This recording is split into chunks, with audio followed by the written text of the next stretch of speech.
up, gets nothing effect, has that one taken away by Troy Hellman. It seems like this could be.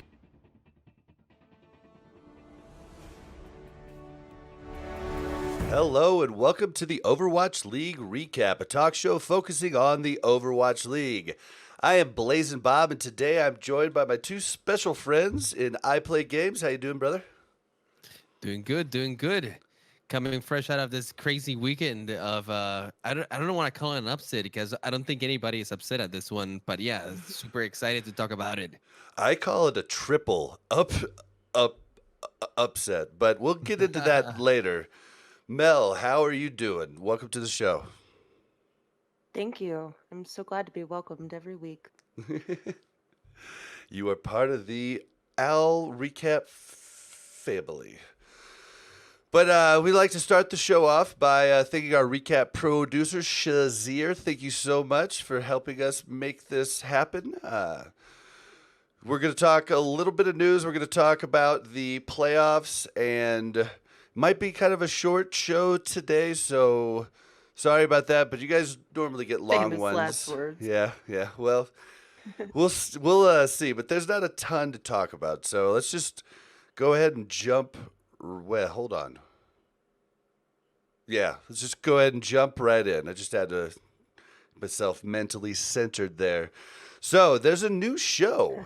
Mel, do you want to tell us this new show that it involves Hex and Semler?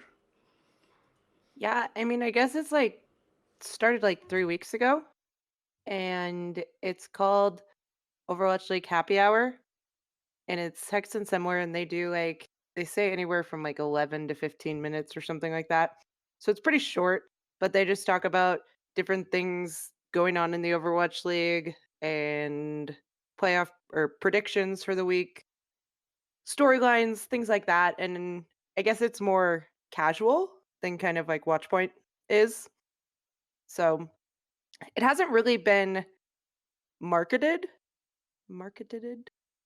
Yeah. They haven't really talked about it much in OWL. So Is you guys this should check kind of it like out. their own personal project? It's not like It's- Watchpoint. So it's on is it? Bud Light Twitch. So Bud Light's Oh. hosting it.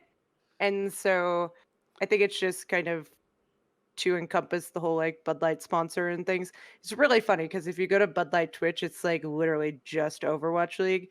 And I found out that they recorded the entirety of the Atlanta after party.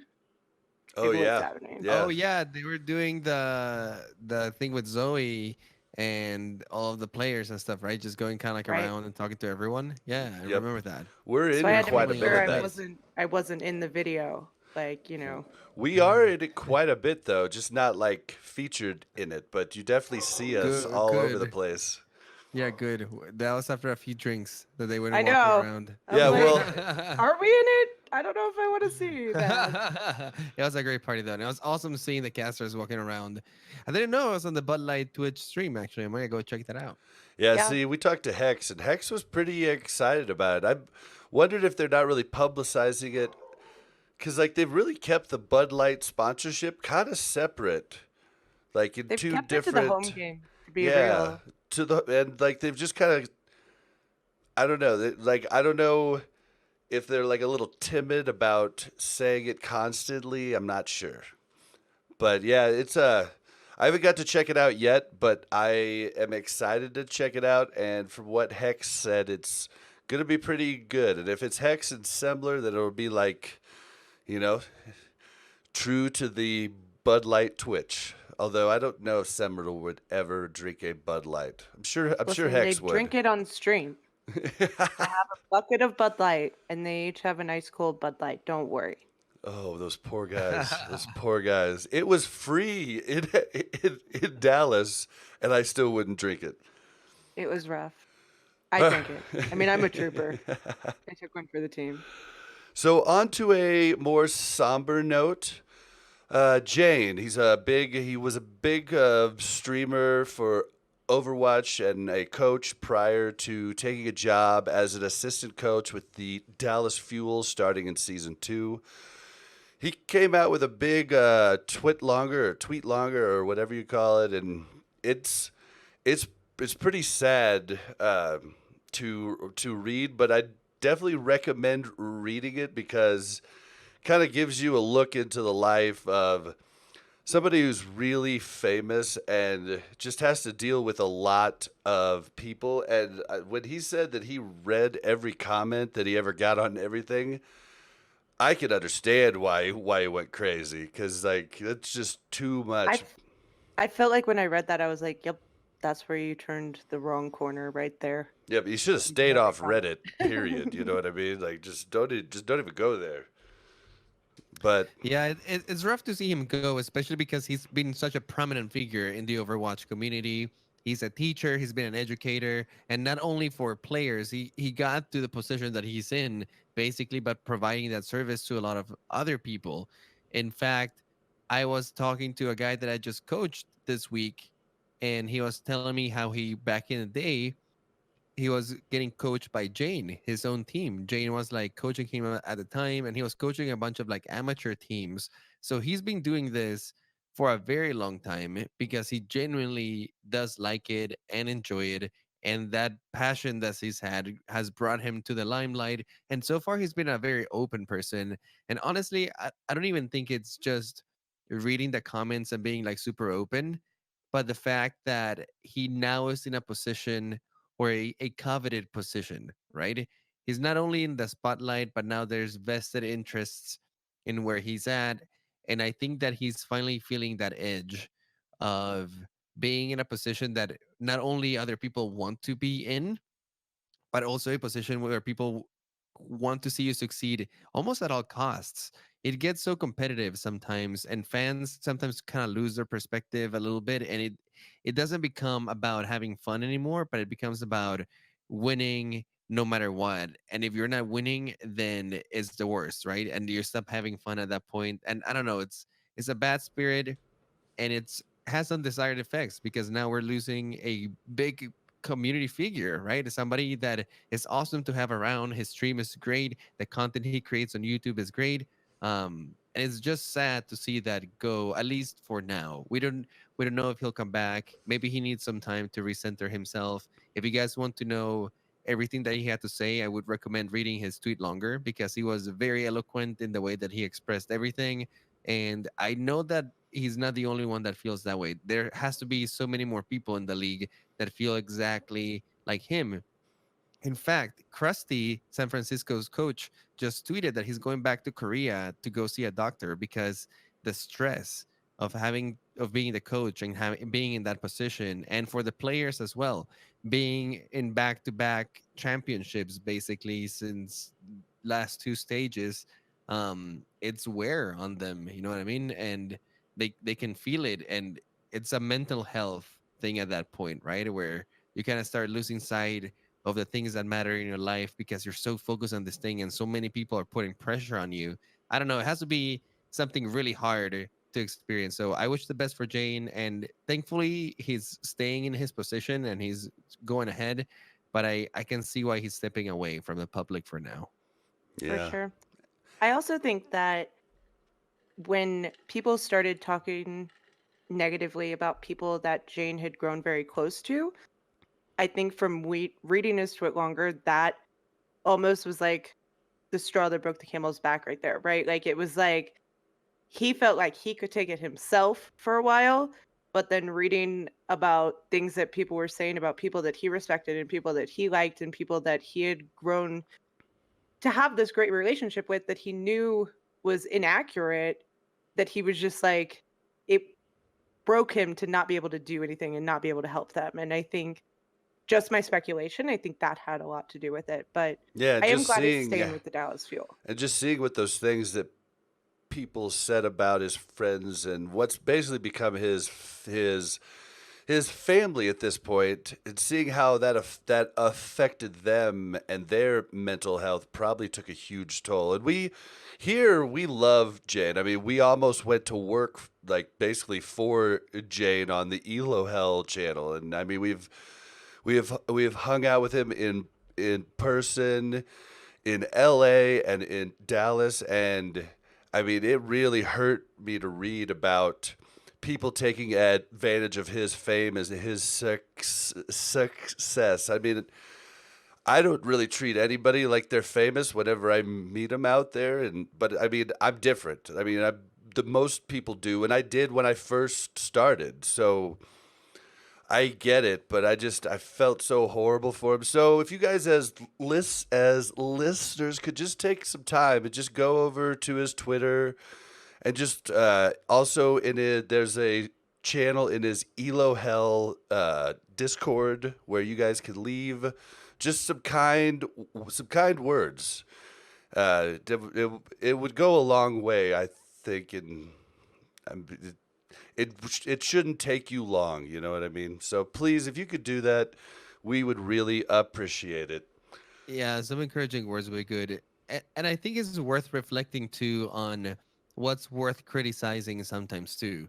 Because just because the Dallas Fuel is not a championship, holder right now and is not making it to the finals, is what he said. It doesn't mean that the organization is doing bad, right? And I think there's this huge perception of like, oh, this team is not winning, so therefore they're bad and things have to be changed and this player needs to be fired and this coach needs to be fired ASAP.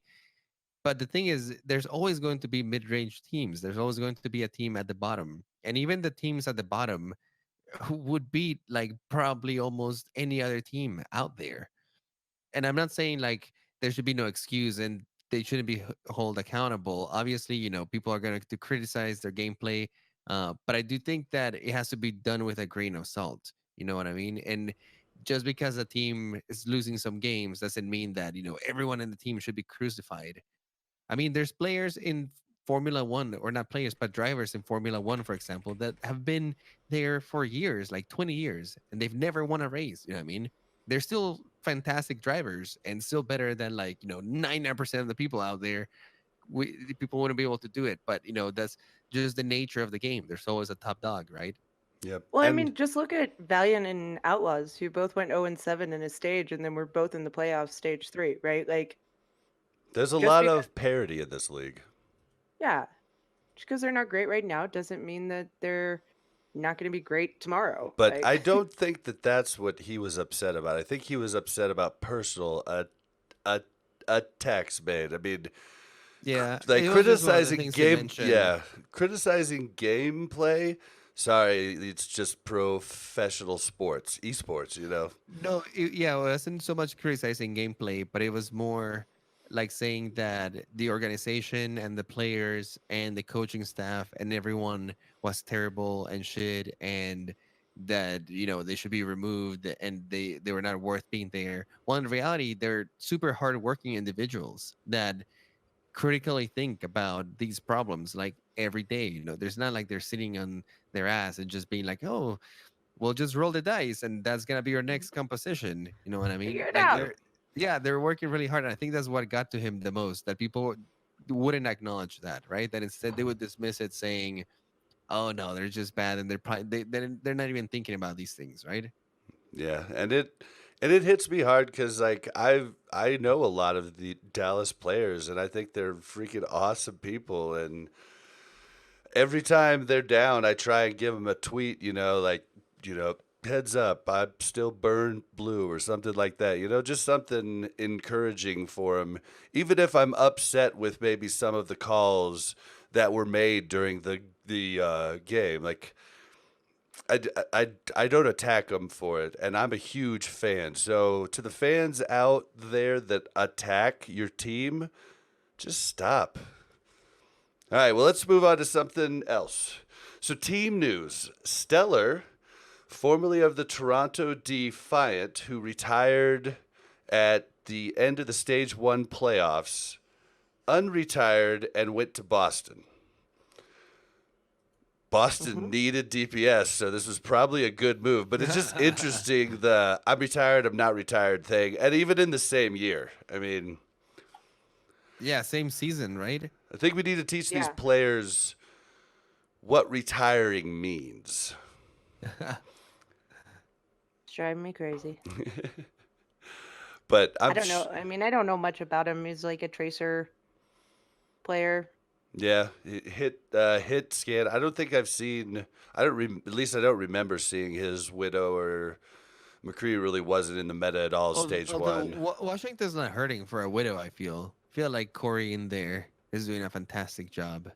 No, he's in he Boston. went to Boston, who definitely Oh, needs to Boston. DPS. Oh yeah. Boston definitely does. I mean, Color Hex. They have Color Hex and Blase. Mm-hmm. Color Hex is really good Yeah, from what I've seen. Yeah, Color I'll Hex go has with popped that. off here and there. Blase has a pretty good Doom. I Yeah, don't I mean, know. I think Not a Blase. Young Jing level Doom though. Youngjin's like the who is it on Chengdu Hunters? Like the He's like the hog, Jinmu aka Wrecking Ball, Jinmu? right? Like, Yeah. yeah, it's like it's just nobody else stacks up. Just get over it. Youngjin was also the guy that started out as the tank for Shanghai because they didn't have Gamsu yet, and he's the one that was playing Ryan on And then switching to Horizon, Reaper. and then switched to Reaper, and they won the point. I was like, that's my was like, type is of this a man comp right game? there. Is this That's a my comp type game? of And Ryan man switches right to there. Reaper, and it's like, that's why you The would main Bob. tank switching to Reaper and makes it work. That's It was why you would awesome. Bob.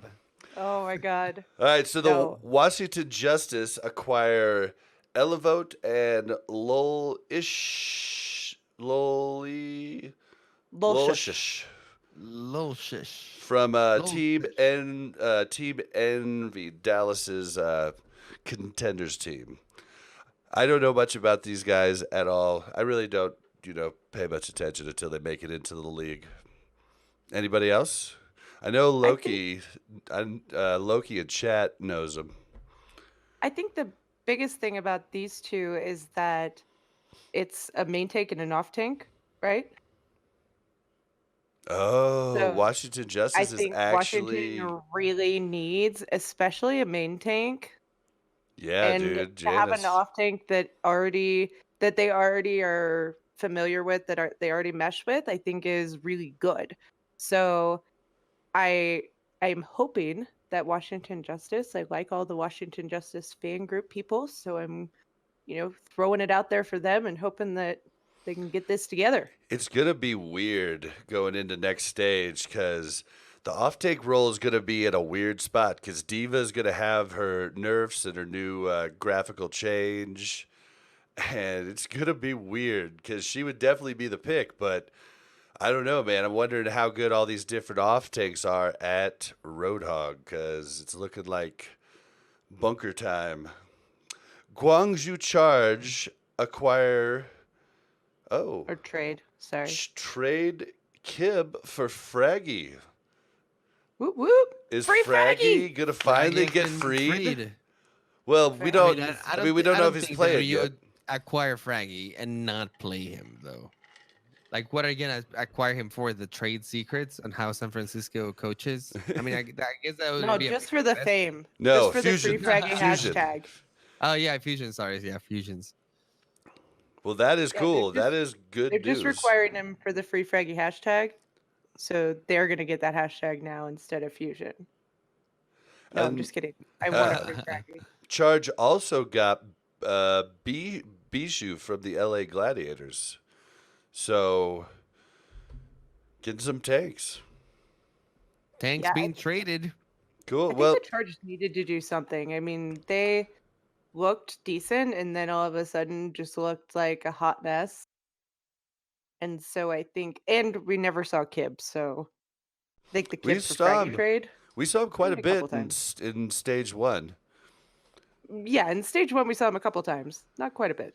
I might be I stretching want to it. see how some of these trades have panned out because I feel like a lot of these trades haven't gone like super well, and I don't know, and it's not exactly because of the trade itself or the player itself, but I feel like it worked a little bit maybe for LA Valiant, but they kind of falter a little bit. Washington Justice hasn't seen much benefit for a lot of these trades. I think that Boston has actually suffered from some of these trades quite Yeah. hard. So I don't know. We'll see how these end up working out. Because I feel like the players who are key players right now, those are not being traded. Those are being kept real close. Well, I think Yeah, I we're mean, going to these are all see. bench players, I think. Yeah, I think we're going to see a lot more moves because 222 is all but confirmed. As we saw on the Sunday ending broadcast of Watchpoint, they are having a special Watchpoint episode on Thursday at 4 p.m. PST, 7 p.m. EST. And they said, make sure and tune in for a special episode. And then they panned over to Zoe, Bren, and Sideshow, who all were throwing up the peace symbol right next to each other and nodding their heads, showing us 222. It's coming. It's going to be announced Thursday. It's going to be exciting and kind of scary for everything going on. I've heard a lot of different opinions, but it's coming. So, what do you guys think? I think off take is going to be at a weird spot going to start stage 4. Well, off tank is. I feel like Roadhog is gonna be like the first choice, right? Roadhog, Orisa, but we're seeing Bunker. If it's coming with no balance changes, we've talked about it before. Yeah, Bunker's gonna be king, maybe some Hammond. But the thing is, with Hammond, you're kind of limited, right? Because you wanted to roll like the triple DPS at least, and that Yeah. you can't do anymore. So Do- Bunker still looks kind of good. You can play goats, like you literally can't play goats. So that ain't happening anymore. And I'm sure that there's going to be a meta that develops, but right now, as we're going into, and what people have already practiced is Bunker. Just Orisa, Roadhog, put like a pharmacy in there, put a Baptiste or an Anna, and then choose whatever else. You can do like a Hanzo, you can do a McCree, you can do an Ash, you can do a Junkrat, a Bastion. I mean, pretty much insert any other TPSC or Sombra. From what a lot of I the players wonder. said, they think it's going to be double sniper regardless of the other support and tanks. I The wonder how double it'll sniper affect doesn't. Sombra. I think Sombra is still in a good position. You know, you still get rid of all of the shields. You still get rid of immortality field if he puts it down before you do. Um, so she's in a good spot still. Zarya's in a And rough spot. Ryan's in a rough spot. Reiner's are in a very rough spot. Yeah, I mean you'll still be able to run him on certain maps. I think that for example, point 3 of Numbani, like Ryan's still like really good.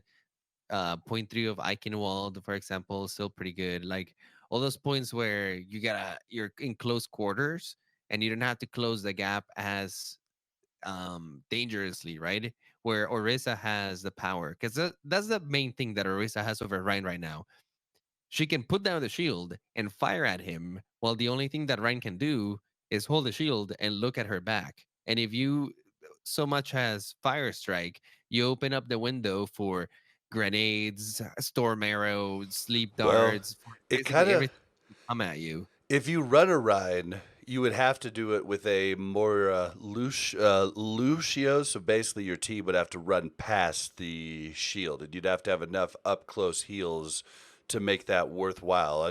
Something like King's Row, you could probably make that work. I don't know that it's optimal though. Yeah. Yeah, that's what I'm saying. In the close quarter points where you can actually get away with that. There's enough walls and like the speed boost will get you there, and she doesn't have a lot of wiggle room. But as soon as you go into points with high ground or that are open enough where the Rhine won't be able to close the gap soon enough, yeah, it's just looking silly at this point. Yep. And without a Lucio, Ryan's not very good at all, and I And don't she know has how much halt, so Lucio's even going with to the do. speed boost, is like she kind of like gets in the way anyway. She's like going up the stairs and she's like, "Halt, get out of here!" Basically.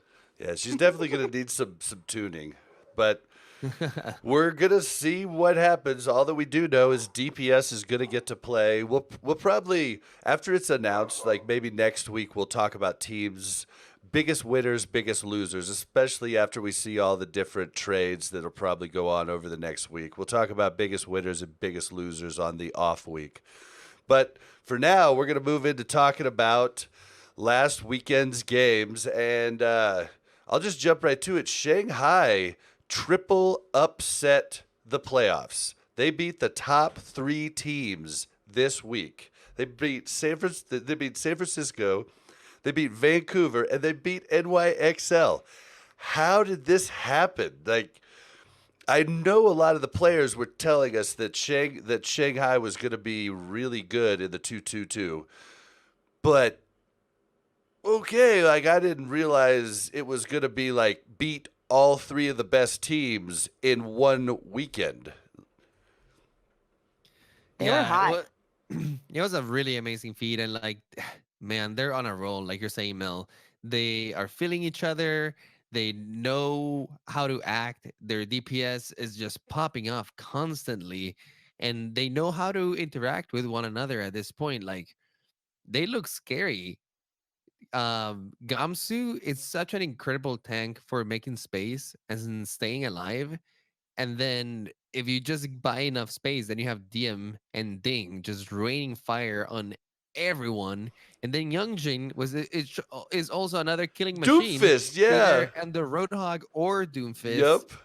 And then even their Anna's lethal. The Mercy was pulling a bunch of kills as well. And like when she was going Oh yeah, Guardian when Angel, she not Guardian Angel, but what's her Valkyrie form? the last map on the San Francisco Shanghai game at the very end, the finals, the last map on Dorado, I cracked up when DM went up to take out Sinatra, got most of the health off of him, and then Mercy comes in and just takes the killing blow. She was doing that like a lot throughout the entire match. It was just like every player in that team And that's was Coma. lethal. The Yeah. Anna, the Hammond, the Farah, like everyone was just getting picks all over the place. And it's kind of cool because they were forcing San Francisco off of the goats. And don't get me wrong, San Francisco was still able to bring it back, and in big part, I think to thanks to their goats play and how good they played. Um, but that being said, when San Francisco was going into some of the other compositions, they were not matching up, and like immediately you could tell No. like Shanghai has the edge over here.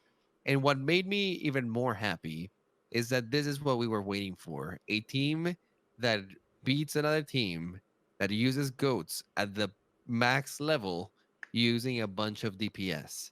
Right. Yeah, I feel like this is officially the meta break right here. It's over. It's over. Even if without the 2-2-2, which is coming soon, so it doesn't really matter. If we were going to a second stage, you can bet that goats would be so much more limited, and we would start seeing a bunch of what Shanghai Dragons is running right now. What's For sure. unfortunate though is this meta change would have never happened without them being told at the start of stage 3 that 222 was coming. You This don't know that. I'm almost positive. I don't know. I do think that there's something there. I do think that them knowing that it's going into 2-2-2 definitely does encourage them to start practicing this because it's inevitable, right? Like you're going into it, you might as well see how your team is looking. So I do think that at that point you might be saying, "Okay, let's do it anyway." But that being said, it's teams like Shanghai Dragons and like Houston, right, that are kind of like making this pivot things, which they needed anyway. And I feel like Right. Shanghai has always played like this. Like they like those weird compositions, like that Chinese beta has always loved, like the Hammond Doomfist kind of thing. It comes Listen, they're from Korean. there. Let's not Yeah, sugarcoat it let's here. Just because they're Shanghai Dragons, they're most of them are Korean, mostly yep. South Korean. No, but they do have some Chinese though. I'm I don't trying to know. think. I don't know. I don't know. I think even Giguri's I mean, Korean. I can't I think of a guess Chinese player on the team. might be right. Yeah. Yeah, they for me, had all I Chinese last year. right. Oh, Dia is still Yeah, Chinese, but but he never gets to play we don't anymore. say it But play. he's hit the Chinese representation there. I wasn't Um, entirely wrong. yeah, you're close. But I think for the most part, what I loved watching about the Shanghai Dragons and the San Francisco Shock is that everybody always totes how Goats is so reliant on communication and teamwork and doing all of that, right? But what we saw from the Shanghai Dragons was DPS and communication to its highest level. There was times somebody posted on Twitter a clip of Coma on Mercy shielding Ding on Farah in Valk so that she would suck up the damage that was coming at him so that he would survive through the barrage. And like it won him the fight, right? And then you see plays like where Luffy is, on Anna on the cart and the other Farah is just like raining down on him and barrages and then DM, pops the EMP, takes Farah out of the sky and saves Luffy with like 2 health, right? Like the communication and the teamwork that we saw from Shanghai Dragons was epic. And I think that people discount that because it wasn't goats. I just want to know why we call him Luffy and not Luffy. I mean, you spell puff, puff. I like Luffy. I mean, I like Luffy too, but you'd think there'd be 2 O's in there. I don't know. I just wondered where that came from. Maybe it's the Korean pronunciation of it. Maybe. In a lot of other languages, you is not you, but like ooh, right? Oh, See? could be. Well, okay, let's talk about the first game that the Dragons played against NYXL. Why did NYXL play the entire stage with SBB and then sit him this for the playoffs? Was he sick? Like what was the point of that? Because they like to choke in the playoffs. Like, I don't even know what else to say about that. He had to be sick, right? There's no reason he should have been not there. Like they literally played him the entire stage. Wait, who are we talking about again? Sabiobi. NYXL, Yeah. SVB. They didn't play him Sabiobi. against the Dragons, and I have no clue why. To be honest, I don't feel like they know. just take games off. They take the playoffs off. They don't care. Everyone says And that. I think that's bunk. well, there's no reason that they would sit their one player knowing that DM is an epic Sombra and not play Sombra against him. Like, that's just ridiculous.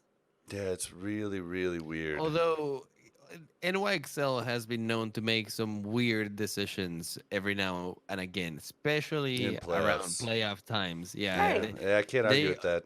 they've always had the problem. Like one of the most consistent teams in the entire league, always with a really good record, just can't like finish it off. I mean, it's just like at the finish line, they always choke, make weird decisions.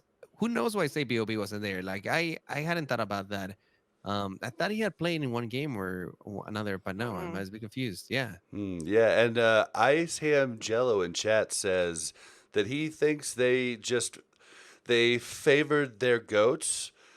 But I mean, we haven't really seen goats. Like goats has gotten destroyed by Sombra goats. Period. Throughout stage 3.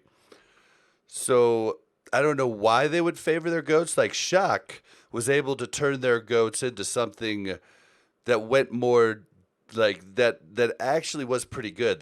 They like often swapped out Brigitte for the Baptiste.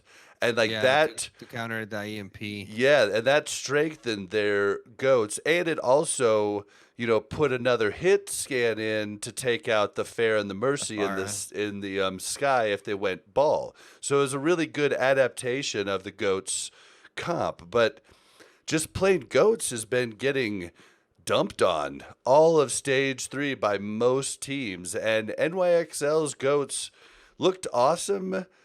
Sometimes in stage 2, or in stage 2 it looked pretty good. Sometimes in stage 1, but their goats was never San Francisco or Vancouver. So why they would But they think didn't that? just play goats. They played Nene on Sombra a lot. Yeah, which is weird too. Right. Like, so they had Meko in there for the Diva, which I don't know if maybe the Diva was in there to try to, shut Eat down Luffy. spam. Maybe that was their goal.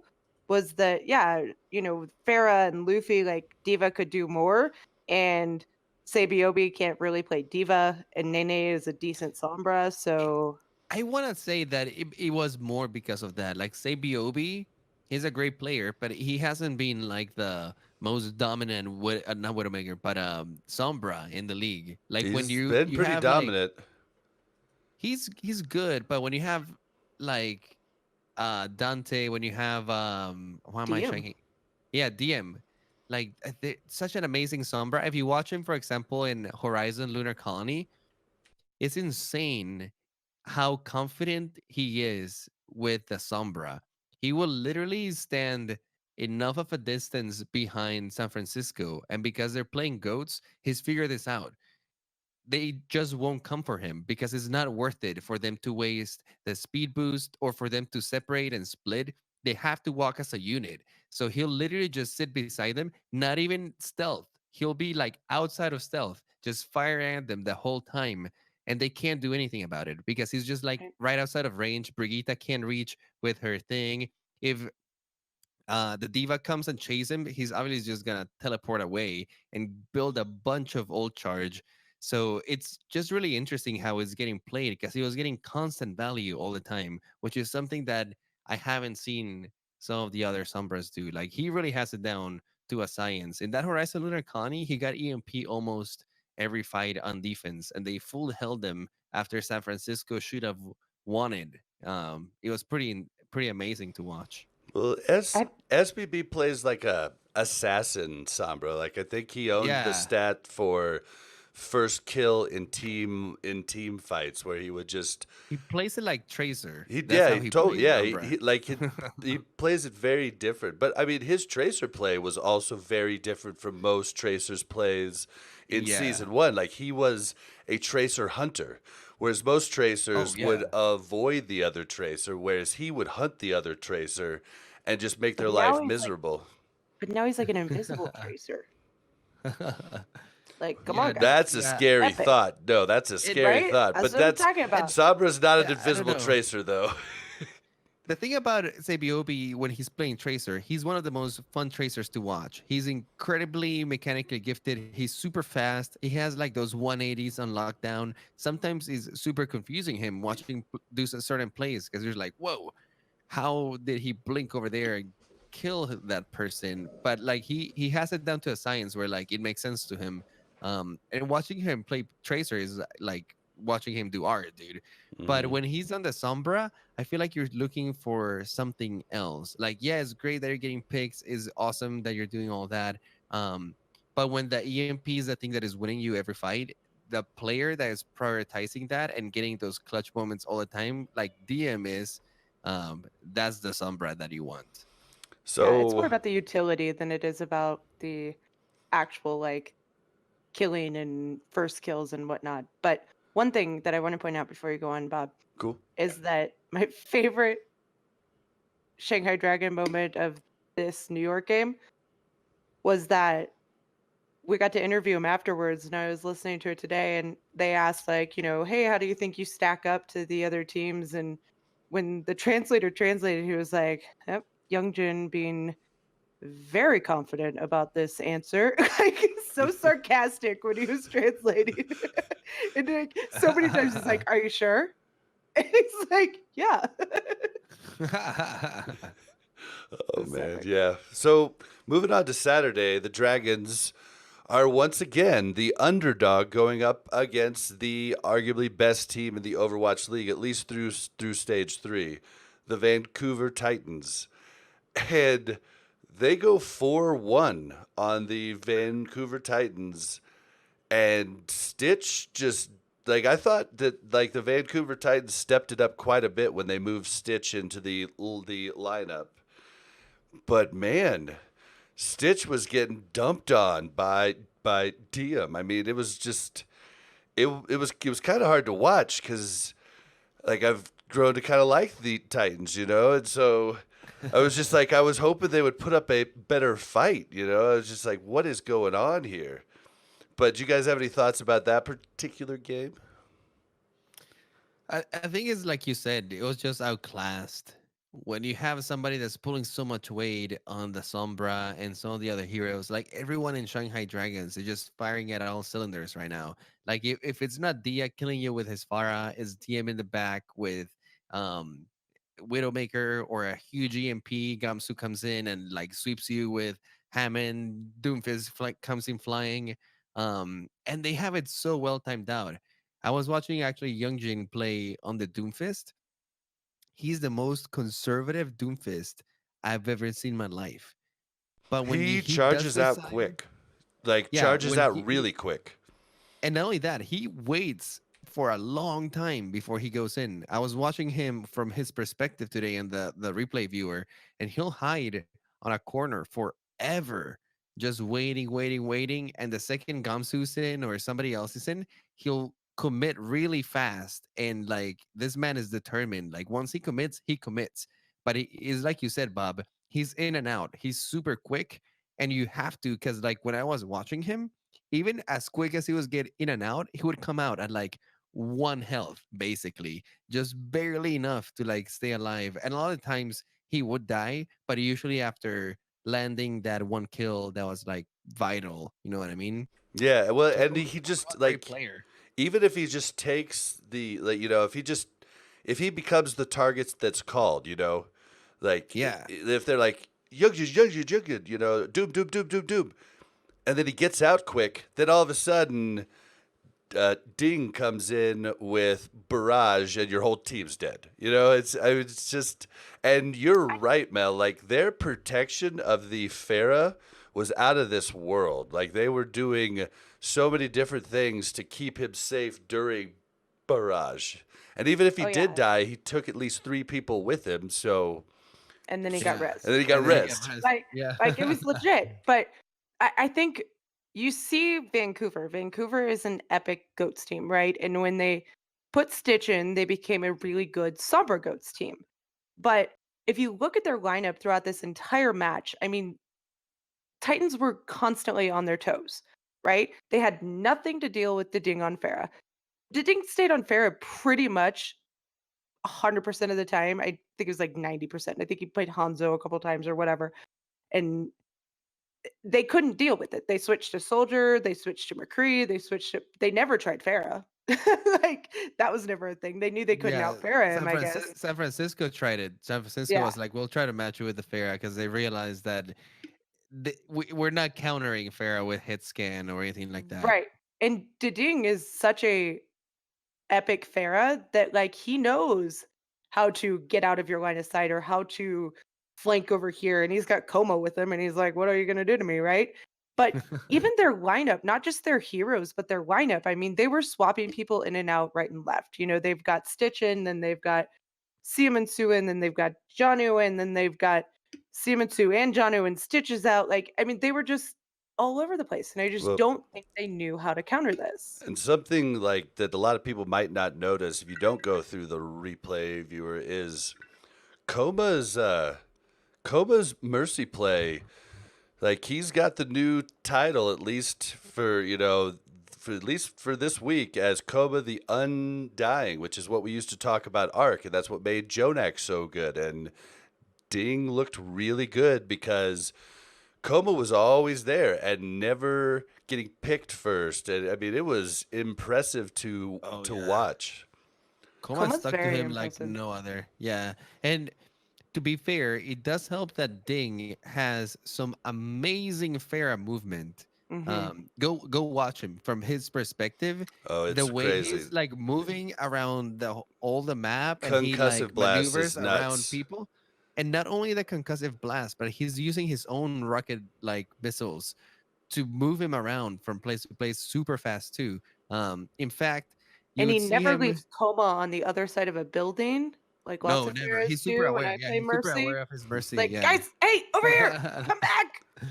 One thing that I noticed is he does the Zarya thing. You know, like when Zarya fires at the ground to push herself over, you get to walk much faster actually if you're doing this. If you're just like walking a straight line versus a Zarya that is shooting herself at the ground and moving forward, the Zarya shooting herself at the ground is obviously faster. And with Farah is the same thing. And this man has it down to a science.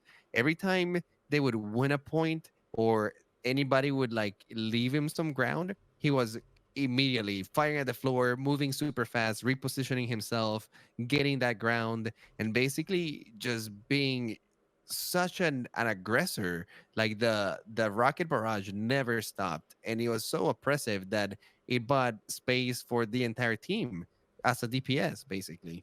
Yep. I mean, he even did it in like doorways and hallways and stuff like that, Yeah. like where you're just like, no, don't do that. Oh, oh, But I okay, mean, you can do if that. you have a permanent mercy stuck with you, you don't care, and that's what makes it so powerful, that you can be so aggressive and so liberal with your health and your positioning sometimes, because with Coma behind him and that movement ability that he has, man, it's so hard to kill him. And Luffy allows him to do that, right? Because Luffy's on Anna. And so having those two main healers is definitely something that allows Koma to focus primarily on Farah unless Luffy dies. But Yeah, if Luffy's alive, he's like, I'm here. Yeah, I I'm guess it's yours. we really it's have almost like they to. had two teams. We really have to kind of like just reside to the fact that Mercy now is no longer a main healer, at least in most comps. You know, like she's a pocket healer that empowers a DPS basically. Yeah, that's how she's been used. You can do it with an Ash. You can do it with Farah. The You can Widow, the do it with a Farah. Bastion. Widow and Hanzo tend to be a little bit less effective. Like at that point, other healers I feel become more appealing because they can do that already, right? They can just one shot headshot people. But the Farah, the But I Ash, think all the those could use the idea, extra little help. right? I think the idea of Mercy with a Widow, though, is not just a damage boost, but if Widow gets picked off to be there to res Widow right away, right? So like it's giving Widow an extra life, which I think has been solved a little bit by the Orisa, who kind of shields Widow so she can be more out in the open and take her shots rather than needing somebody there. Yeah, the rest helps in the Widow 1v1, but I feel like your damage boost kind of goes to waste on her. Because with Farah or with Ash, like each damage boost is building you that ultimate, right? The Mhm. barrage, which is awesome, or the Bob, which is great. With Widow, it's like, well, her shots already kind of one shot kill, and her ultimate is like it's good, but it won't win as a push, right? It's not a graviton or a transcendence kind of thing. Like Mm. it will win her the 1v1, or maybe gets her like a pick here and there, but then you're relying on her mechanical skill entirely, and the enemy team not reacting on that. That's kind of like the way I see it with Mercy, but she fits really great with the Farah, and the rest of her team is like two units: Farah and Mercy, and then the rest. Mhm. And then the Zarya would always be shielding the Farah as well, which helped a lot. Yeah. So the final day, the Dragons took on the Shock, and it started out 3-0 Dragons, and I was like, man, Shock did not come to play, but I'm gonna, watch this out. But I wanted to talk about, yeah, it did end up turning into a fantastic game, especially the last four maps. But I want to talk about the first map, Oasis. They dusted off Striker and Architect. Yeah, it was Yeah, very I coming got back. nothing. interesting. Like they went with a straight up 2-2-2 comp. Like they were They trying brought back something their else. DPS. I Yeah, mean, they were trying Architect is something else. amazing Widow, right? So might as well give him a try. Because as far as their goats They lineup played goes, no Widow. Did you say what Architect is an what amazing was he? Widow? Yeah, what was he playing? No, Genji and Farah. Genji, yeah. Architect's the I'm pretty sure Architect is the projectile hero. Arch- He's like known for he his is Genji a and good widow though too. I is do he? remember him for his Widow and his Genji, Yeah, he but played widow last yeah, season, but I think he can I don't play it remember. all. because Striker I was remember him probably on the widow. giving EQ a hard time when he first debuted on the Widow. Mm. Wait, are you talking about? You may be thinking of. Oh, dang it! What's his name from Mayhem? No, I think it's like season one back in the day. Uh, Has Architect been on Shock since the beginning? He he was joined them picked up. like mid season one, I think. Yeah, I'm Mm. trying to remember. I'm not really sure on that either. I'm looking it up. Don't worry. But March 2018. I thought that was a good idea just to try it out. I mean, like just for the sheer skill of those DPS. I mean, like it could have been really good. It turned out to be really bad, and then they just got dumped. They got dumpstered on the next two maps, but then They also Havana, had Ilios, and Smurfin though. Iconwell. Yeah, Smurf Like was also they had in. Smurfin over Super, and I feel like I don't know. Maybe they Super is not looking that great when it's not on the Rhine, though, right? Like, Yeah, I it's feel kind of a like when you're bummer. going up against Gamsu on the Hammond, like Gamsu's Hammond is spot on. He oh knows yeah. exactly where he needs to be booping. Like, going There's back to so many Rhine. times he got away where I was like, "Are you serious? He didn't die? Like he was literally at 5 health, it felt like." And not only that, but there were some times that he would just like go in, boop, go in, back and boop, go in, back and boop, go in, back and boop, like 4 times in a row. And it was like, oh my God, San Francisco Shock has to be like dizzy from this man right now. Oh, but the epic fail of the mines in the Ilios Tower. Oh, Did you Gamsu, see that? I was yeah. like, He like no! went up They did too so stuff. high in that the Ilios. Little tower. Yeah, you go up the middle lighthouse thing, and he dropped the mines, and A all but little like too early. 3 of them stayed up in that little gap. I was like, oh no. But Yeah. but I mean, it ended up working out for him in the end. But I did think it was a good call, but turned out to not be as good. I think the problem is Super just can't play ball. He can play monkey pretty good, but ball. His monkey is okay. Yeah. Ryan is definitely his specialty, and ball is a whole nother nature. Like, you have to forgo the front line entirely with ball, and if you're been playing Ryan, that's your bread and butter right there. That's where you live, and And ball dude, is like a flanker.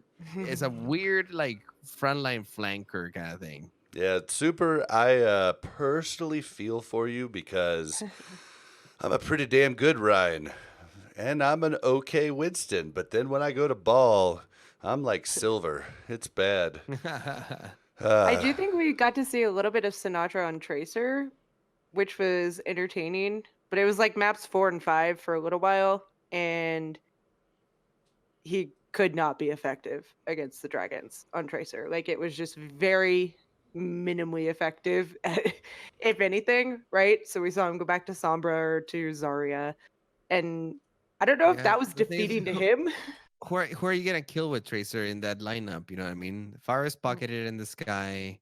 Then you Well, I think have they were doing it to like combat the or to try to disrupt the Widow, but he mm, couldn't get back to the Widow. Like there was no way. He was like getting killed when he was like halfway there by the Farah or the, you know, anyone else on the team. Like yeah, and that's one thing that they're doing really well at Shanghai. I feel, even though they're playing a composition that tends to be all over the place, and they can be all over the place, they're still keeping in mind who is where, they peel and for each other and very they well. peel for each other really well. Yeah, like we're saying, like the Farah gets a ton of resources poured into her, not just from the Mercy, Right. and so is the Widow.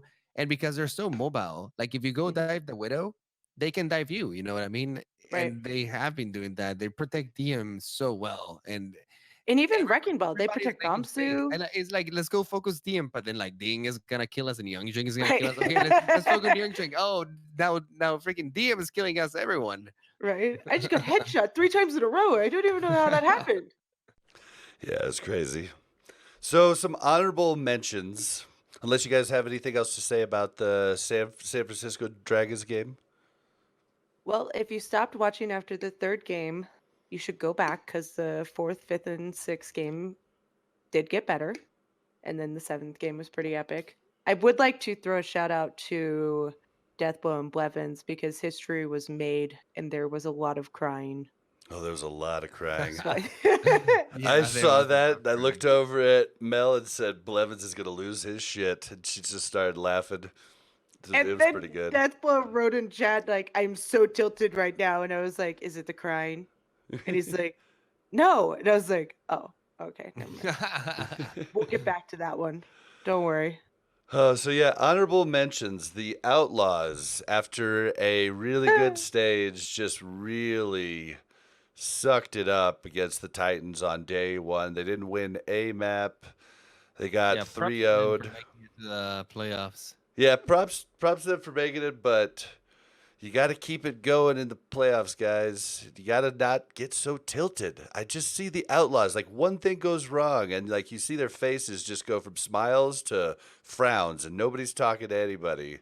Stop Okay, doing in their that. defense, you could have looked at the Vancouver Titans in their game against the Dragons and seen the same thing. Like, have you ever seen Bumper without a smile? No. Go watch him play in the Shanghai Dragons. No smiles, right? Like, come on. He did Stitch is like the smile when cutest shaking human hands, being though. alive. Stitch is like the cutest human being alive, and he looked sad, and that made me sad. But Stitch is pretty known for never smiling. Like he's like very straight faced. Like you never could tell any I've seen him emotion. smile so many Boo! times. I think you're wrong. Stitch I is am not not. wrong. There's a lot of smilers on Vancouver, but not Stitch. I'm gonna send a you a lot of picture of Stitch smilers. smiling, okay? Because I know it. But I think that the Outlaws were a little thrown off by Stitch and his Sombra. They were not expecting that.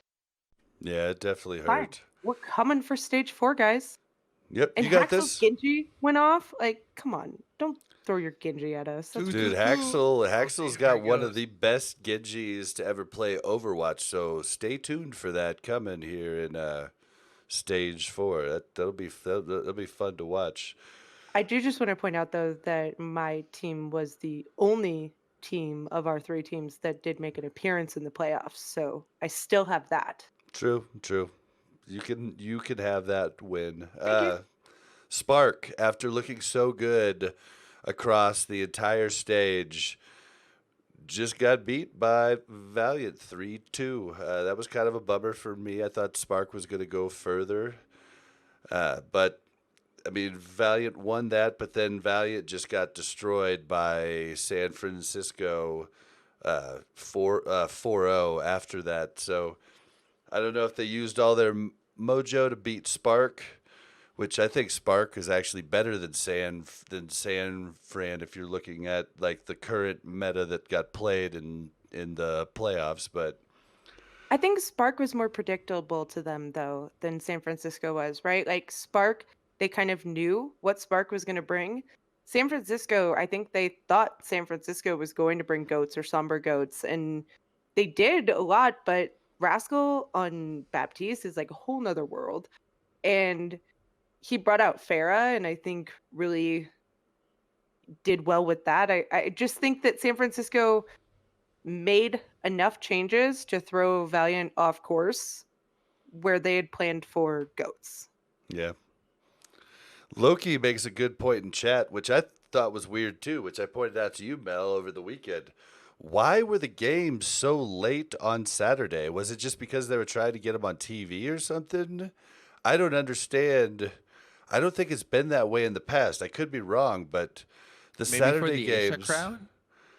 maybe they were trying to get, yeah, maybe they were trying to get different crowds. I'm not sure, but that was definitely off-putting for me too, and I made that point to Mel. Although I did get to go see a movie early in the day, which was kind of nice. So Although I'm used to them starting late because being on the East Coast, it's regular that games start at like 12 at night for me. yeah, well, for you it started at 10, right? Like the whole I thing think started it it was quite started late. at Oh, 8 for that's me. crazy. It makes me think that they're doing it for like the Asia crowds and Shanghai Dragons was in the playoffs and a lot of teams were, kind of there. Maybe they were trying to get that viewership. I don't know. I just wish they were a little more transparent about that. But I mean, I guess though, like 8 p.m. for us, Mountain Time, is 10 a.m. in China, which allows the Chinese crowd to watch the Dragons, right? Yeah. Like, okay. Fair enough. Sorry, Loki, we can't have everything nice in NA. Sometimes we have to share with our brothers across the pond. yeah. All right. Well, I told you guys it was going to be a short episode. Unless you guys have any closing thoughts, we're going to start closing the show up. I was just gonna say congratulations to Shanghai Dragons. Man, they've come a long way. To be fair, it's a completely new roster. But that being said, they have made definitely the right changes. And it was super fun watching them play. Like those compositions are incredibly fun to watch. All of the players were fun. When I was in the replay viewer, I literally had a hard time choosing which perspective I wanted to do. And several times I kind of just went back and rewatched certain plays from different perspectives or different maps. I would choose a different person and they're all playing super cool stuff. They're all fraggers, dude, and like I don't know, they were making Even this game Coma. seem like Coma is an like the new FPS. Neptuno. Yeah, yeah. Even Coma was a fragger, the Mercy. Dude, yeah, So I don't know. The game felt very nice against San Francisco. So deeply enjoyed it. And if you guys haven't watched it, make sure you do because it's a fun one. the replay viewer has been really neat. The next time you do that iPlay, you should record it and send it to me, and I'll edit it and put it on YouTube. I've been thinking about that. Hopefully I'll be upgrading my rig pretty soon where I can stream more consistently and not have to Well, I mean, if you just choose. record it, I will edit it. Okay, yeah, that could be yeah, you can do something like that. Because that's really where the rig comes in handy, is the editing process and the exporting process, which puts most computers to death when you try to export, Ugh. My 1080p computer video. basically becomes unusable for like 2 hours when I try to export like a 20-minute video. Yep. Oh my gosh. Oh, but okay, well, we're going to go ahead and wrap it up, guys. It was an actual really, despite, we just have to give an honorable mention at the end of the show here to Stage 3. And just it being, I know a lot of people stopped watching over Stage 3 because they're like, oh, great, another GOATS stage. But we really have been pleasantly surprised. I thought I was going to be so angry throughout Stage 3, and it turned out to be one of the most exciting stages of the Overwatch League so far. So thank you guys for trying some new stuff, and thank you coaches for doing your work and finding comps that work and trying new ideas. I love it. I love the innovation. Keep up the good work, gentlemen and ladies. We encourage you to follow us on Twitter at AlRecap. If you want to say something a little longer, send your emails to contact@alrecap.com. You can also find us in Discord by going to discord.me/OmnicLab. Game night for Omnic Lab this month is going to be the 26th of July. You want to say a couple things about game night I play? Come on, play. That's it? I'm waiting for you. Come on, play. Well, yeah, it was a good time. I started out last time playing a couple interesting workshop games. It always moves into comp. It's usually a couple lobbies. Come say hi. Come play with us. We do come. So come just gonna be hang out. using comp. Yeah, if you want to defeat us in comp or try to defeat us in Overwatch, Don't say come and meet. that. Or you could just randomly get placed on the opposite team. Like Listen, we I'm had trying a to listener. I'm trying to plant the seed so they feel compelled to be like, oh, Andres thinks that I can't beat him. I'm definitely going. Did you Yeah. guys see that we had a listener that played us in comp? Yeah. He said Oh, we did? something in game and then tagged us in the Omnic Lab Discord. Nice. I'm sure he saw the I'll recap YouTube channel at the end of the game, and he was like, what "Oh, I yes, do, that's man." definitely them." Yep. Yeah. Well, he Shout out to asked You should during just the create an game. account called OwlRecap.com. Okay, And can we just talk about the fact that Bob copies and pastes that after every game we play? every And single then game. he kept copying and pasting random stuff, like our Discord server invite. Oh yeah, our like private our Discord server. I was like, phone oh no. number or something. Like I was like, what is happening? Well, okay. So at the Dude, start of the Discord has a match, super toxic team on the other side. see, like everybody was playing on alts, and I was playing on one of my alts that's named Blazing Bob also. And he goes, "Wait, Blazing Bob from the Owl podcast?" And I was like, "Maybe." And then we played the game out. And then I pasted the YouTube.com/Owl recap. And I'm sorry, man. We've gotten a lot of people following because of it. Some people flame me. I don't care. I just want you guys to see the cool interviews that we do. I think they dive into who the player is most of the time instead of just what happened on that day. And I think they're really worthwhile. And I just want to get the word out to more people that might be interested in that. So if you're interested in that, You can go to youtube.com/AlRecap to check them out.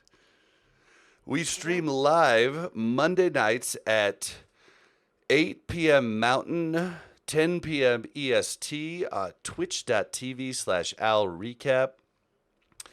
How can you support us? Listen to the show, come back, come in to our live show, interact and chat. We do try to interact with chat. Sometimes we can't, sometimes we can. But definitely come in. It definitely helps us. It, as I Play would say, warms our hearts. Please, if you have just a second, leave us an iTunes review. It's been a dead zone for a while. I think it's been weeks since we got a review. We would love to hear your thoughts on the show. And we'd appreciate a 5-star, but if you have something you'd like to say about the show, go ahead and say it, It's a free country. If you feel compelled to support us even more, I encourage you to check out patreon.com/AlRecap. Any little bit helps. And please send in some ideas for us on perks for the Patreon, because we really have no clue. All right, Mel, where can we find you? You can find me on Twitter at MelOverwood. And I Play, where can we find you? You can find me on Twitter at iPlayGames. You spell that IPLAI Games. And you can find me on Twitter at Blazin_Bob. That's BLAZZIN_BOB. Thank you guys for taking the time to listen. And we look forward to a 222 Stage 4. You guys could just have easier to spell Twitter names so you don't have to spell it out.